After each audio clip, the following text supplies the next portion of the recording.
నమస్తే TV triple 9 news కి స్వాగతం. ముందుగా బులెటిన్ హెడ్లైన్స్.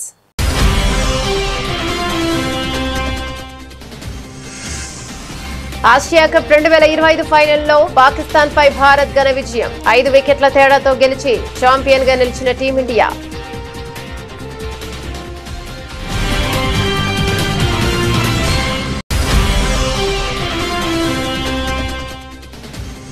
ఆట మైదానంలో ఆపరేషన్ సింధూర్. టీమిండియా విక్టరీపై ప్రధాని మోదీ స్పందన.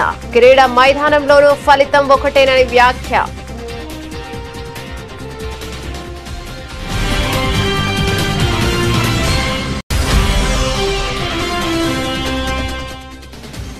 నక్సల్ రహిత భారత్ సదస్సులో అమిత్ షా కీలక వ్యాఖ్యలు. మావోయిస్టులు ఆయుధాలు వదిలేసి వస్తే రెడ్ కార్పెట్ తో స్వాగతం పలుకుతామన్న కేంద్ర హోంమంత్రి.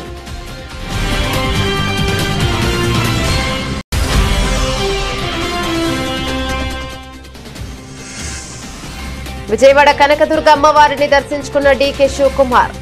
భక్తుల కోసం చేసిన ఏర్పాట్లు అద్భుతంగా ఉన్నాయని ప్రశంస.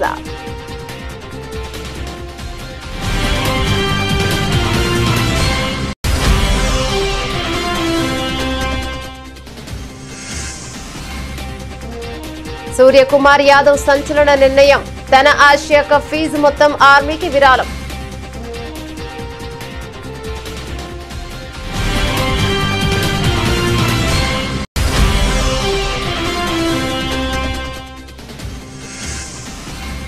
తెలంగాణలో మోగిన స్థానిక ఎన్నికల నగారా.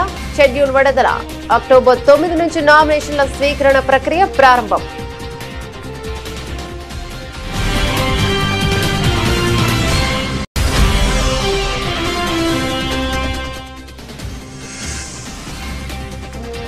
అంబర్పేటలో పునరుద్ధరించిన బతుకమ్మ కుంటను ప్రారంభించిన సీఎం రేవంత్.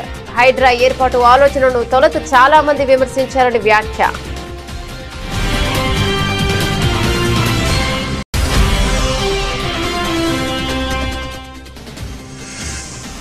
కృష్ణా గోదావరి నదుల్లో వరద ప్రవాహాలపై ఏపీ సీఎం చంద్రబాబు సమీక్ష. ముంపు ప్రాంతాల ప్రజలను అప్రమత్తం చేయాలని ఆదేశం.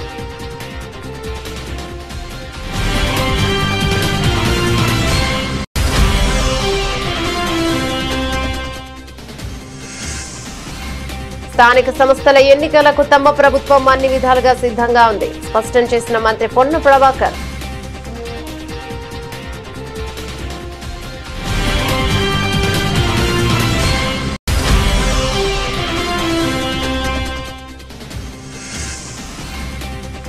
ఈఆర్సీ నిర్ణయం ప్రభుత్వానికి చెంపపెట్టు. మాజీ మంత్రి కాకాని గోవర్ధన్ రెడ్డి ధ్వజం.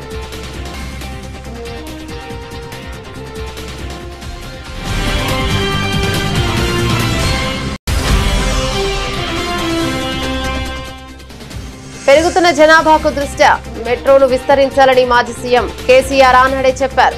అప్పటి కేబినెట్ విషయాలను వెల్లడించిన మాజీ మంత్రి జగదీష్ రెడ్డి.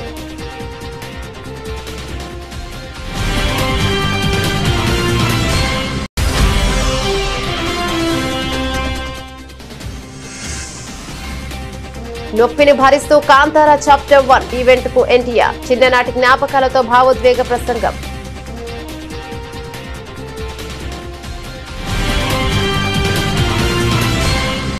డీటెయిల్స్ చూస్తే ఆసియా కప్ 2025లో భారత జట్టు ఛాంపియన్ గా అవతరించింది. దుబాయ్ అంతర్జాతీయ క్రికెట్ స్టేడియంలో ఆదివారం జరిగిన ఉత్కంఠభరిత ఫైనల్ మ్యాచ్ లో చిరకాల ప్రత్యర్థి పాకిస్తాన్ పై 5 వికెట్ల తేడాతో టీమిండియా అద్భుత విజయం సాధించింది.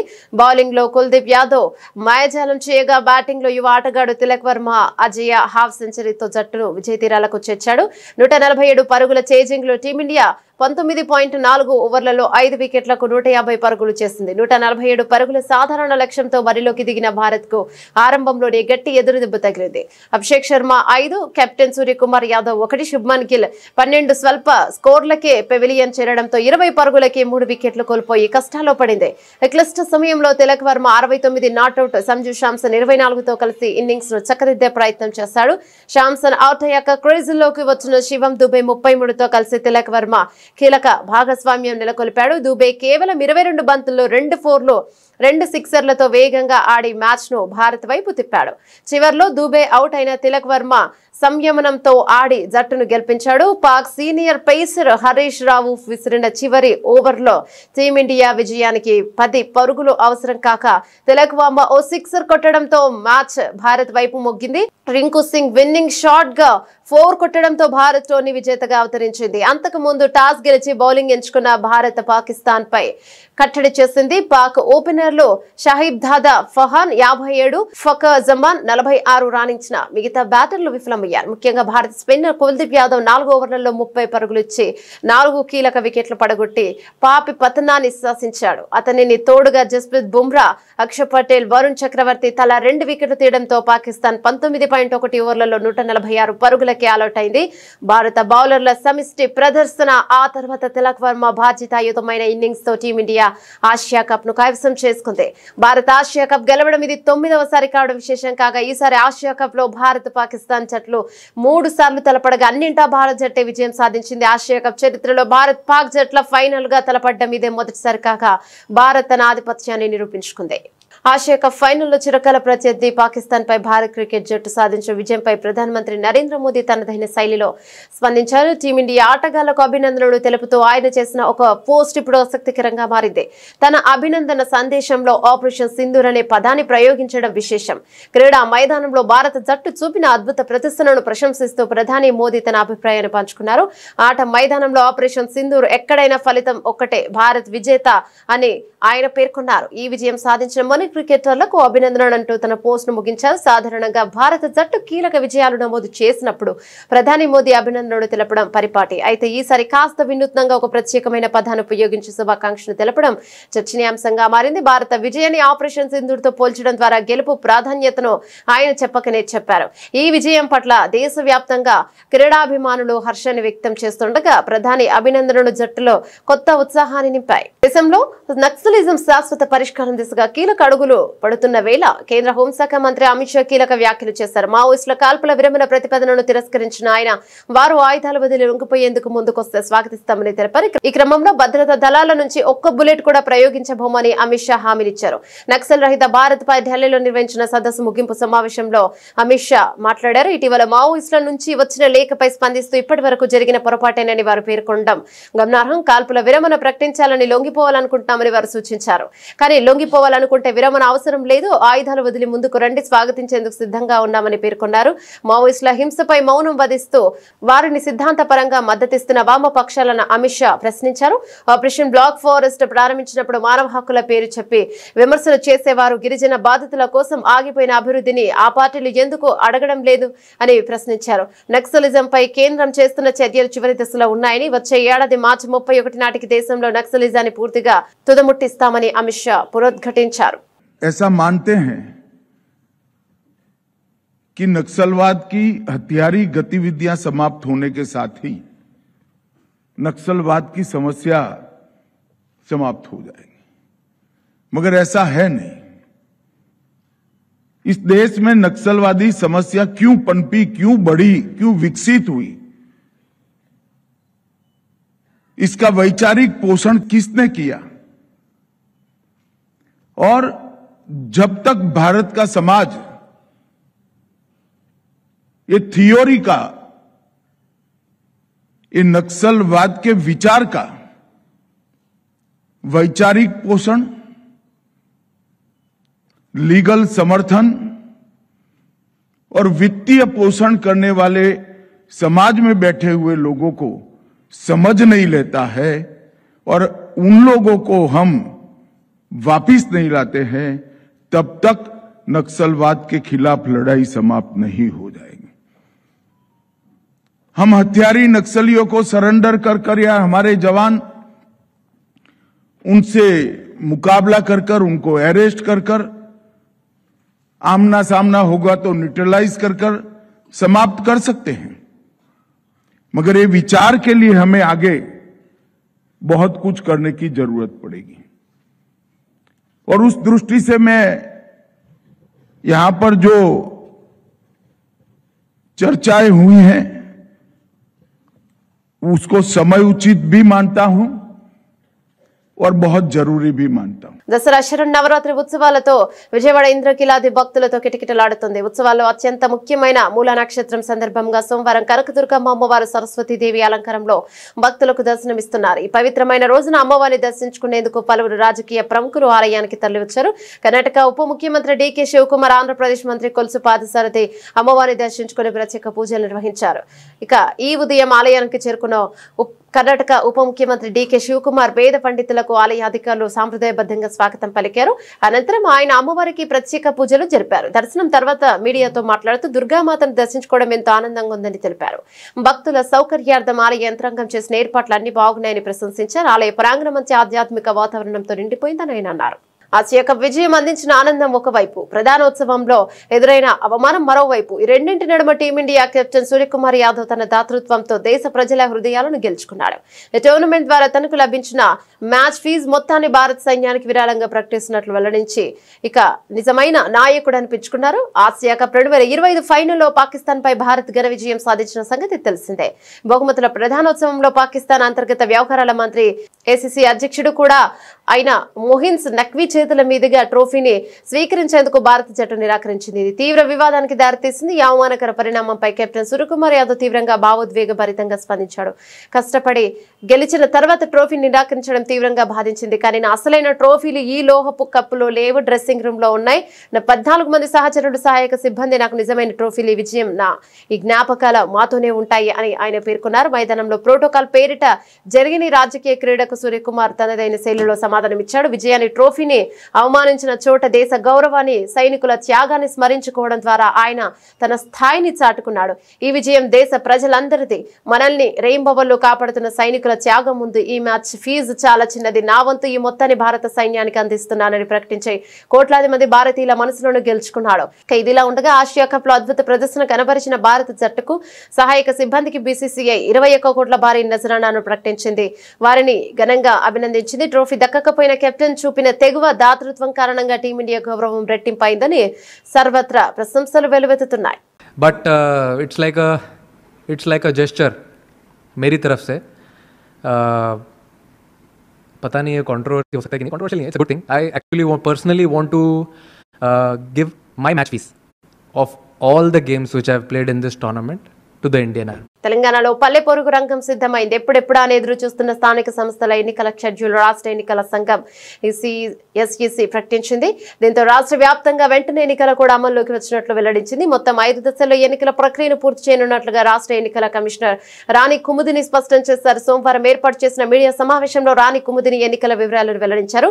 ముందుగా ఎంపీటీసీ, జెడ్పీటీసీ స్థానాలకు, తర్వాత సర్పంచ్ స్థానాలకు ఎన్నికలు జరుగుతాయని తెలిపారు. అక్టోబర్ 9వ తేదీ నుంచి నామినేషన్ల స్వీకరణ ప్రక్రియ ప్రారంభమవుతుందని చెప్పారు. ఎంపీటీసీ, జెడ్పీటీసీ ఎన్నికలను 2 దశల్లో నిర్వహిస్తామని, అక్టోబర్ 23న తొలి విడత, అక్టోబర్ 27న రెండో విడత పోలింగ్ ఉంటుందని వివరించారు. సర్పంచ్ ఎన్నికలను 3 దశల్లో నిర్వహించనున్నట్టు ఆమె పేర్కొన్నారు. తొలి విడత సర్పంచ్ ఎన్నికలకు అక్టోబర్ 15న నోటిఫికేషన్ విడుదల చేసి అక్టోబర్ 31న పోలింగ్ జరుపుతామన్నారు. రెండో విడతకు అక్టోబర్ 21 నుంచి నామినేషన్లు స్వీకరించి నవంబర్ 4న పోలింగ్ నిర్వహిస్తామని తెలిపారు. ఇక మూడో విడతకు అక్టోబర్ 25న నామినేషన్ల ప్రక్రియ మొదలుపెట్టి నవంబర్ 8న పోలింగ్ ఉంటుందని స్పష్టం చేశారు. స్థానిక సంస్థలు, రూరల్ ఏరియాస్లో గ్రామ పంచాయతీలు, ఎంపీటీసీలు, జెడ్పీటీసీల స్థానాలు ఏవైతే వేకెంట్గా ఉన్నాయో వాటికి సంబంధించిన గ్రామవారీ వేకెన్సీలు, అలాగే ఎంపీటీసీ, జెడ్పీటీసీ వారీగా వేకెన్సీలు నిన్న సాయంత్రం అన్ని వివరాలతో జిల్లా ఎలక్షన్ అథారిటీస్ అందరూ కూడా గెజెట్ నోటిఫికేషన్ ఇష్యూ చేశారు. అది కూడా మాకు నిన్న సాయంత్రం అందజేయడం జరిగింది. మరి ఈసీఐ దగ్గర నుండి ఎలక్టరల్ రోల్స్ తెప్పించుకొని వాటిని పోలింగ్ స్టేషన్ వారీగా, వార్డుల వారీగా, గ్రామ పంచాయతీ వారీగా, ఎంపీటీసీల వారీగా కూడా మేము పబ్లిష్ చేసి ఎలక్టరల్ రోల్స్కి సంబంధించి అన్ని పొలిటికల్ పార్టీస్తో కూడా జిల్లా ఎలక్షన్ అధికారులు మీటింగులు పెట్టి సెప్టెంబర్ 10 నాటికి ఈ ఎలక్టరల్ రోల్స్ని పబ్లిష్ చేయటం అన్నది జరిగింది. గ్రామ పంచాయతీలకు కూడా, ఎంపీటీసీ, జెడ్పీటీసీలకు కూడా ఉపయోగించేటటువంటి ఎలక్టరల్ రోల్స్. ఇవి ఈసీఐ కొత్త నిబంధనలు అనుసరించి వారు జూలైలో ప్రచురించినటువంటి ఎలక్టరల్ రోల్స్, అలాగే జూలై 15వ తారీఖు వరకు సవరించినటువంటి రోల్స్ మాకు డేటాను వాళ్ళు ఇవ్వడం జరిగింది. ఆ డేటా డౌన్లోడ్ చేసుకున్న పిదప మండలాల వారీగా జిల్లా ఎలక్షన్ అధికారులు ఎంపీడీఓల ద్వారా, డిపిఓల ద్వారా ఈ ఎలక్టరల్ రోల్స్ అన్నది విభజించి అదేవిధంగా డ్రాఫ్ట్స్ కూడా ఇచ్చి తదుపరి ఆ ఒక డ్రాఫ్ట్ మీద అబ్జెక్షన్స్ కానీ రిమార్క్స్ కానీ కాల్ ఫార్ చేసి ఎంత వర్షాలు వచ్చినా సరే అట్లాంటి సిచ్యువేషన్లో కూడా డిస్ట్రిక్ట్ ఎలక్షన్ అథారిటీస్ చాలా చక్కగా ఎలక్టరల్ రోల్స్ ఫైనల్ చేసి పబ్లిష్ చేశారు. తదుపరి ప్రిపరేటరీ యాక్టివిటీస్ చిన్న చిన్నవి ఉంటే అవి కూడా కంప్లీట్ చేసుకున్నాం. మెయిన్గా ఇవి రెండే, వేకెన్సీస్ని గెజెట్ చేయటం, ఎలక్టరల్ రోల్స్ని పబ్లిష్ చేయటం అనేది రెండు ముఖ్యమైన కార్యక్రమాలు. కాబట్టి వాటిని పూర్తి చేసుకున్న పిదప ఇప్పుడు ఈ వేకెన్సీస్కి టైం షెడ్యూల్ ఇవ్వాలని చెప్పి ఈరోజు మీ ద్వారా అందరి ఓటర్స్కి కూడా తెలియజేయడం జరుగుతున్నది. ఏదైనా ఒక మంచి పనికి శ్రీకారం చుట్టినప్పుడు విమర్శలు రావడం సర్వసాధారణం. మరి వాటిని పట్టించుకోకుండా లక్ష్యం వైపు కొనసాగినప్పుడే మంచి ఫలితాలు వస్తాయని తెలంగాణ ముఖ్యమంత్రి రేవంత్ రెడ్డి అన్నారు. హైదరాబాద్ నగరంలోని చెరువుల పరిరక్షణ కోసం Hyderabad roads and buildings authority ఏర్పాటు ఆలోచన చేసినప్పుడు కూడా తనపై ప్రారంభంలో విమర్శలు వచ్చాయని ఆయన గుర్తు చేశారు. బతుకమ్మ పండుగను పురస్కరించుకుని అంబర్పేటలో సుదీర్ఘకాలం కబ్జాలకు గురైన కనుమరుగైన బతుకమ్మ కుంటను పునరుద్ధరించిన తర్వాత ఆదివారం ఆయన ప్రారంభించారు. సందర్భంగా ఏర్పాటు చేసిన సభలో సీఎం మాట్లాడారు. ఒకప్పుడు ఆనవాలు కూడా లేకుండా పోయిన బతుకమ్మ కుంటను తిరిగి పునరుద్ధరించడం ఒక గొప్ప మైలురాయి అని రేవంత్ రెడ్డి అభివర్ణించారు. 7.15 కోట్ల వ్యయంతో 14.16 ఎకరాల విస్తీర్ణంలో హైడ్రా చేపట్టిన పనులను ఆయన అభినందించారు. కార్యక్రమానికి బతుకమ్మలతో హాజరై స్థానిక మహిళలు ముఖ్యమంత్రికి ఘన స్వాగతం పలికారు. సందర్భంగా హైడ్రా రూపొందించిన ప్రత్యేక గీతాన్ని సీఎం ఆవిష్కరించారు. నేను హైడ్రా ఆలోచన చేసినప్పుడు చాలామంది చాలా రకాలుగా మాట్లాడారు. కొంతమందికి అర్థం కాలేదు, కొంతమందికి అర్థమయ్యి వాళ్ళ యొక్క కబ్జాలు, వాళ్ళ యొక్క ఆలోచనలు భవిష్యత్తులో సాగవని బురద జల్లే ప్రయత్నం చేసింది. ఎవరెన్ని ప్రయత్నాలు చేసినా మంచి పని చేయాలనుకున్నప్పుడు, ఒక సంకల్పంతో ముందుకు వెళ్ళాలనుకున్నప్పుడు కొన్ని ఒడిదుడుకులు వస్తాయి. ఆ ఒడిదుడుకులను సమయస్ఫూర్తితోనో సమయము సందర్భాన్ని బట్టి వాటిని పరిష్కరించుకుంటూ ముందుకు వెళ్ళాలి. రాష్ట్రంలో నదీ ప్రవాహాలు, రిజర్వాయర్లలో నీటి నిల్వలపై ఆంధ్రప్రదేశ్ ముఖ్యమంత్రి చంద్రబాబు నాయుడు ఆదివారం రాత్రి ఉన్నతాధికారులతో సమీక్ష నిర్వహించారు. ఇక డైనమిక్ ఫ్లడ్ మేనేజ్మెంట్ తో నీటి వనరుల సంపూర్ణ వినియోగం జరిగేలా చూడాలని సీఎం సూచించారు. ఎగువ రాష్ట్రాల నుంచి వస్తున్న వరద ప్రవాహాలను రియల్ టైంలో అంచనా వేస్తూ అవసరమైన చర్యలు తీసుకోవాలని ఆదేశించారు. రెయిన్ గేజెస్ ద్వారా కురిసిన వర్షాన్ని లెక్కించి ఫ్లడ్ మేనేజ్మెంట్ చేపట్టాలన్నారు. వర్షపాతం, ఎగువ రాష్ట్రాల నుంచి వచ్చే నీటి ప్రవాహాల సమాచారాన్ని విశ్లేషించి సమన్వయంతో అన్ని రిజర్వాయర్లను పూర్తిగా నింపాలని సీఎం సూచించారు. అదేవిధంగా సాధ్యమైన ఎక్కువ చెరువులను నీటితో నింపాలని ఆదేశించారు. కృష్ణానదిలో ప్రకాశం బ్యారేజ్ వద్ద ప్రస్తుతం 6.57 లక్షల క్యూసెక్కుల వరద ఉందని అధికారులు తెలిపారు. వచ్చిన నీటిని వచ్చినట్టు సముద్రంలోకి పంపుతున్నట్లు వివరించారు. సోమవారం సాయంత్రానికి 7 లక్షల క్యూసెక్కులకు పైగా వరద రావచ్చని అంచనా వేస్తున్నట్లు తెలిపారు. శ్రీశైలం నుంచి వస్తున్న వరదతో పాటు తెలంగాణ రాష్ట్రంలో కురుస్తున్న భారీ వర్షాల కారణంగా వరద వస్తోందని తెలిపారు. అలాగే గోదావరిలో ధవళేశ్వరం వద్ద ప్రస్తుతం 10.12 లక్షల క్యూసెక్కుల వరద ఉంటుందని, వరద ప్రవాహం పెరిగి 11.50 లక్షల క్యూసెక్కుల వరకు రావచ్చని అధికారులు తెలిపారు. మరోవైపు వరదల కారణంగా ముప్పు ఉండే ప్రాంతాల ప్రజలను ఎప్పటికప్పుడు సమాచారం అప్రమత్తం చేయాలని సూచించారు. వరద ప్రభావిత ప్రాంతాల్లో ఆయా శాఖల అధికారుల సమన్వయంతో ప్రజలకు అవసరమైన సహాయం అందించాలని సూచించారు. ఆన్లైన్ విధానంలో జరిగిన ఈ సమీక్షలో ఇరిగేషన్ శాఖ అధికారులు, ఆర్జీఎస్ అధికారులు, డిజాస్టర్ మేనేజ్మెంట్ అధికారులు పాల్గొన్నారు. స్థానిక సంస్థల ఎన్నికల షెడ్యూల్ను ఇవాళ విడుదల చేసింది తెలంగాణ రాష్ట్ర ఎన్నికల సంఘం. మొదట ఎంపీటీసీ, జెడ్పీటీసీ ఎన్నికలు జరగనున్నాయి. ఆ తర్వాత వార్డులు, సర్పంచ్ ఎన్నికలు నిర్వహించనుంది. ఎన్నికల సంఘం అయితే ఎన్నికల షెడ్యూల్ విడుదల అనంతరం ఏబీఎన్ ఆంధ్రజ్యోతితో మంత్రి పొన్నం ప్రభాకర్ మాట్లాడారు. స్థానిక సంస్థల ఎన్నికలకు తమ ప్రభుత్వం అన్ని విధాలుగా సిద్ధంగా ఉందని చెప్పుకొచ్చారు. ఎన్నికల సంఘం షెడ్యూల్ ఇవ్వడంతో తాము స్థానిక సంస్థల ఎన్నికలకు సిద్ధంగా ఉన్నామని ఉద్ఘాటించారు. కొంతమంది ఉద్దేశపూర్వకంగా కోర్టులను ఆశ్రయించి ఎన్నికలు ఆపాలని చూస్తే చేసేదేం లేదని చెప్పుకొచ్చారు. తమ ప్రభుత్వానికి ప్రజల్లో ఎక్కడ వ్యతిరేకత లేదని అసంతృప్తి లేదని స్పష్టం చేశారు. 100కు 100% స్థానాలు తామే గెలుస్తామని ధీమాను వ్యక్తం చేశారు.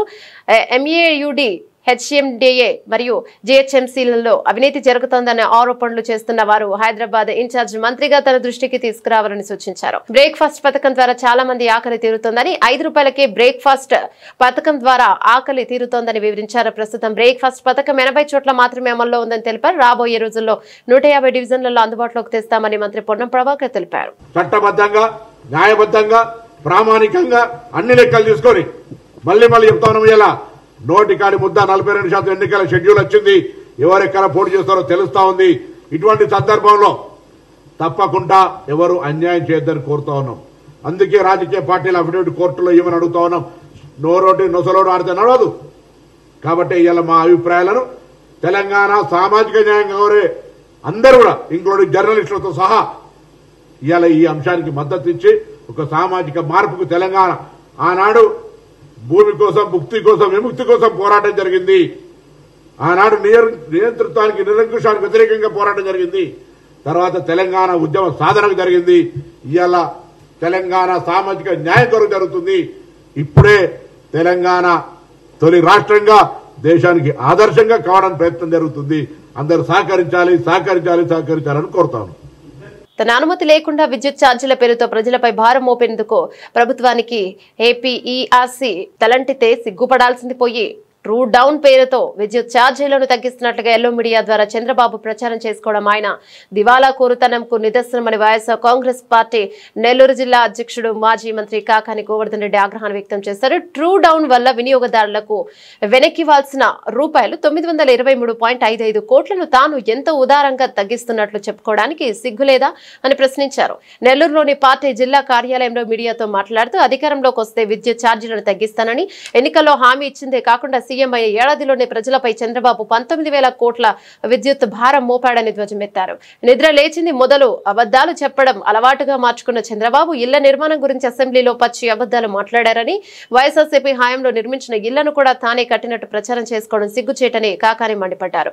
16 నెలల్లో పేదవాడికి 1 సెంటు ఇంటి స్థలం ఇవ్వలేని చంద్రబాబు ఏకంగా 3 లక్షల ఇళ్లు పూర్తి చేశానని ఎలా చెప్తున్నారని ప్రశ్నించారు. 19,000 కోట్ల రూపాయలు వీరబాదుడు బాది ఎలక్ట్రిసిటీ రెగ్యులేటరీ కమిషన్ మీరు చేసింది తప్పు అని మొట్టికాయలు వేసి చెంపదెబ్బ కొట్టి మీరు ప్రజల దగ్గర అధికంగా వసూలు చేసినటువంటి మొత్తాన్ని వెనక్కి ఇవ్వండి అని అంటే దానిని చంద్రబాబు నాయుడు తన ఘనతగా చెప్పుకోవడం, కొన్ని ఎల్లో మీడియాకి సంబంధించినటువంటి చంద్రబాబు నాయుడు అనుకూల మీడియా ఏ రోజు లేనటువంటి విధంగా చరిత్రలో ఈరోజు చంద్రబాబు నాయుడు గారు ఇది ప్రజలకి భారం తగ్గించాడు అని చెప్పి మాట్లాడడం అనేటువంటిది ఆయన ఘనతగా ఈరోజు మాట్లాడడం అనేటువంటిది దౌర్భాగ్యపు ఎల్లో మీడియాలో ఏమి మాట్లాడాలో కూడా తెలియనటువంటి పరిస్థితి. ఈ మాట ఎందుకు చెప్తున్నామంటే వాస్తవాలు తెలియాల్సినటువంటి పరిస్థితి. దాదాపుగా ఈరోజు లెక్క కడితే విద్యుత్ ఛార్జీల విషయంలో చంద్రబాబు ప్రభుత్వానికి ఎలక్ట్రిసిటీ రెగ్యులేటరీ కమిషన్ మొట్టికాయలు వేసి 923,55 కోట్ల ప్రజల నుంచి మీరు ఏదైతే అధికంగా వసూలు చేశారో, చేయకుండా పరిమితిని మించి ఎటువంటి ఆమోదం లేకుండా అన్యాయంగా అక్రమంగా ప్రజల నుంచి మీరు వసూలు చేసినటువంటి మొత్తం 923,55 కోట్ల నవంబర్ 1 సంవత్సర కాలంలో దీన్ని సర్దుబాటు చేయండి అని చెప్పి ఆదేశాలు ఇస్తే నవంబర్ నుంచి దాన్ని సర్దుబాటు చేయడానికి ఈరోజు చర్యలను ఉపక్రమించండి అని చెప్పి ఆదేశిస్తే ఎలక్ట్రిసిటీ రెగ్యులేటరీ కమిషన్ దాని ప్రకారం ఈరోజు తగ్గించి ఈరోజు దానికి సంబంధించినటువంటి దాంట్లో ఏదో ఊరట కలిగించినట్టుగా మాట్లాడడం అనేటువంటిది దురదృష్టకరమైనటువంటి విషయం. ఎందుకు చెప్తున్నామంటే మీరు చెప్పాల్సింది ప్రజల దగ్గర అక్రమంగా వసూలు చేసినటువంటి మొత్తం. పెరుగుతున్న జనాభాకు ఇంకో 50 సంవత్సరాలకు సరిపోయే పద్ధతిలో మెట్రోను 3 ఫేజ్లో విస్తరించాలని మాజీ సీఎం కేసీఆర్ ఆనాడు చెప్పారని మాజీ మంత్రి ఎమ్మెల్యే జగదీష్ రెడ్డి గుర్తు చేశారు. ఈ విషయమైన ఆయన మాట్లాడుతూ దీనిపై ఇప్పటికీ కేబినెట్ సమావేశంలో చర్చ చేసి మంత్రుల అభిప్రాయాలను తీసుకుని అవసరమున్న చోట్ల మెట్రో విస్తరణ చేయడానికి ప్రణాళికలు చేశారన్నారు. 3 ఫేజ్లో హైదరాబాద్ లోని అన్ని ప్రాంతాల ప్రజలకు అనువుగా ఉండేటట్టు శంషాబాద్ ఎయిర్పోర్ట్ కు కలుపుతూ మెట్రోను కట్టాలని కేసీఆర్ ప్రణాళికలు చేశారని జగదీష్ రెడ్డి చెప్పుకొచ్చారు.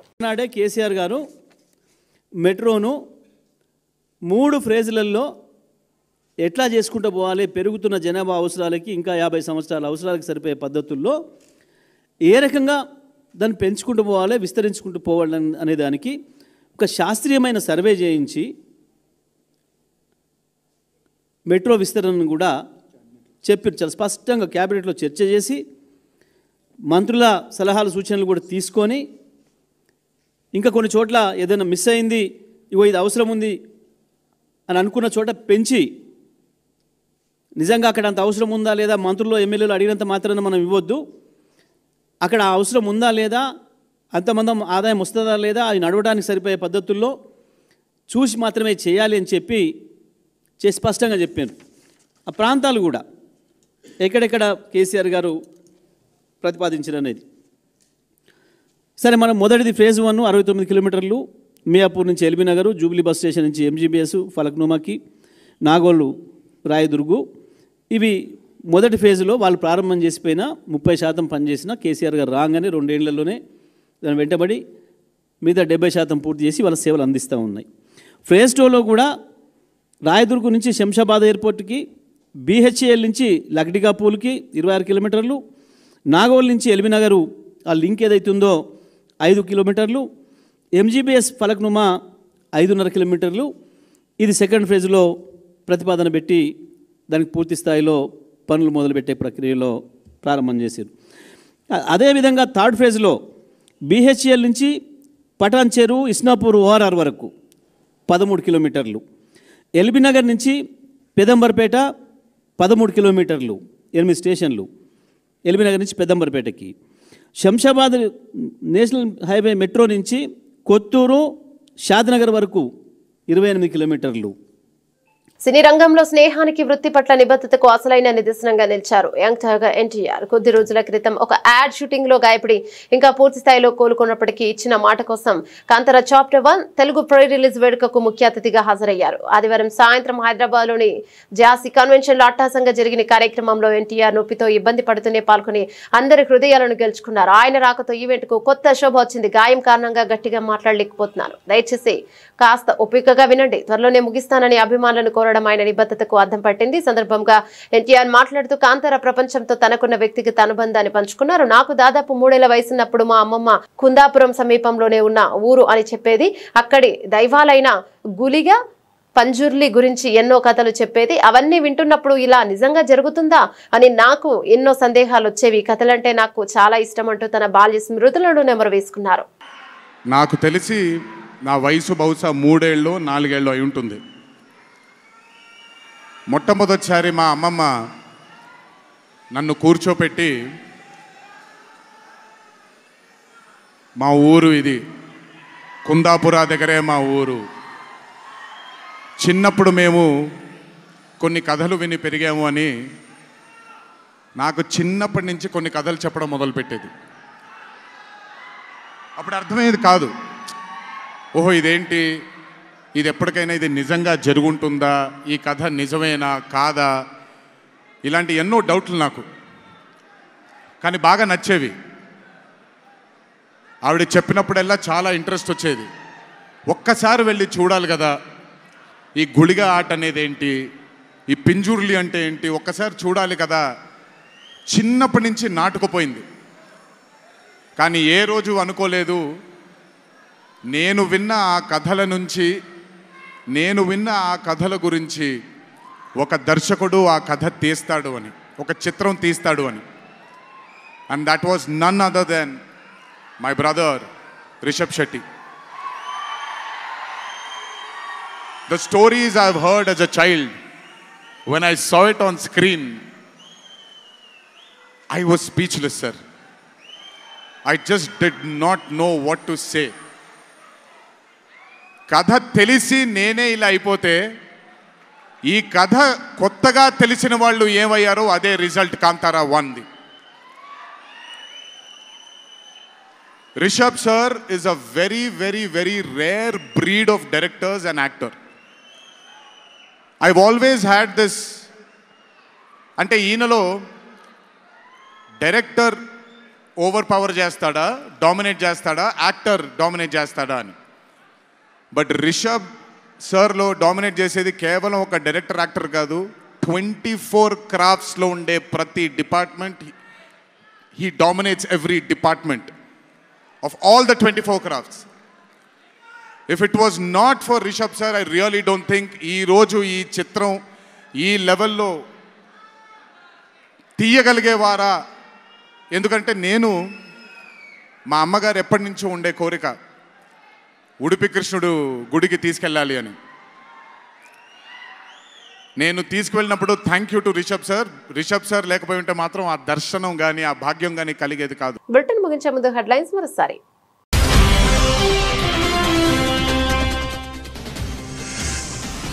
ఆసియా కప్ 2025 ఫైనల్లో పాకిస్తాన్ పై భారత్ ఘన విజయం. 5 వికెట్ల తేడాతో గెలిచి ఛాంపియన్ గా నిలిచిన టీమిండియా.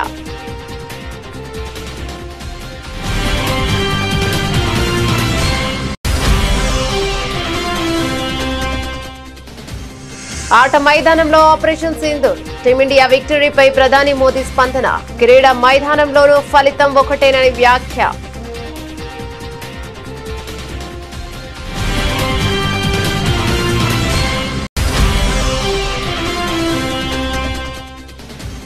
నక్సల్ రహిత భారత్ సదస్సులో అమిత్ షా కీలక వ్యాఖ్యలు. మావోయిస్టులు ఆయుధాలు వదిలేసి వస్తే రెడ్ కార్పెట్ తో స్వాగతం పలుకుతామన్న కేంద్ర హోంమంత్రి.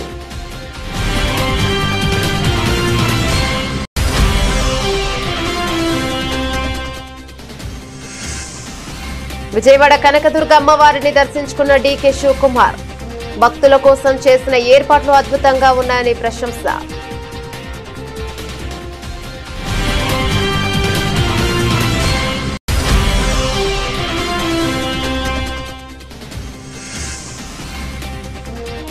సూర్యకుమార్ యాదవ్ సంచలన నిర్ణయం. తన ఆసియా కప్ ఫీజు మొత్తం ఆర్మీకి విరాళం.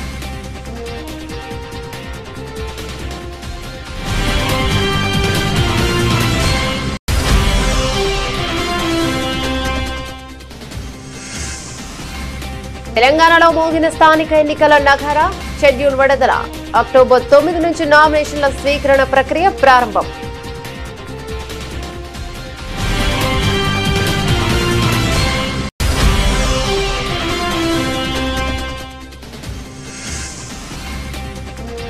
అంబర్పేటలో పునరుద్ధరించిన బతుకమ్మ కుంటను ప్రారంభించిన సీఎం రేవంత్.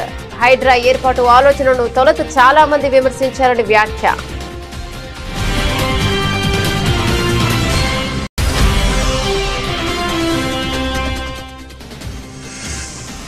కృష్ణా గోదావరి నదుల్లో వరద ప్రవాహాలపై ఏపీ సీఎం చంద్రబాబు సమీక్ష.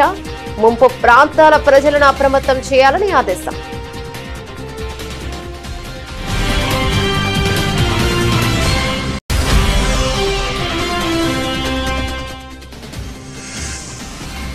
స్థానిక సంస్థల ఎన్నికలకు తమ ప్రభుత్వం అన్ని విధాలుగా సిద్ధంగా ఉంది స్పష్టం చేసిన మంత్రి పొన్న ప్రభాకర్.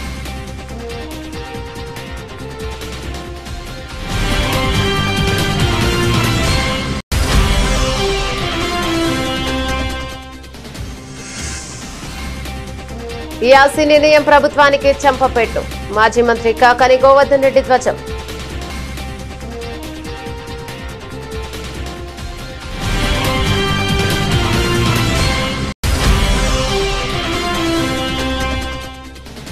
పెరుగుతున్న జనాభాకు దృష్ట్యా మెట్రోను విస్తరించాలని మాజీ సీఎం కేసీఆర్ ఆనాడే చెప్పారు. అప్పటి కేబినెట్ విషయాలను వెల్లడించిన మాజీ మంత్రి జగదీష్ రెడ్డి.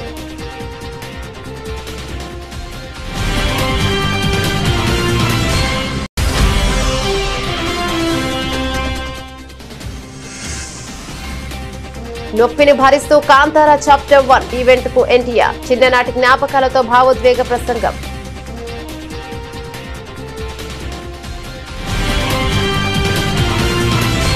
ఇవి బులెటిన్ డీటెయిల్స్. మరో బులెటిన్ లో మళ్ళీ కలుద్దాం. అంతవరకు సెలవు. నమస్తే.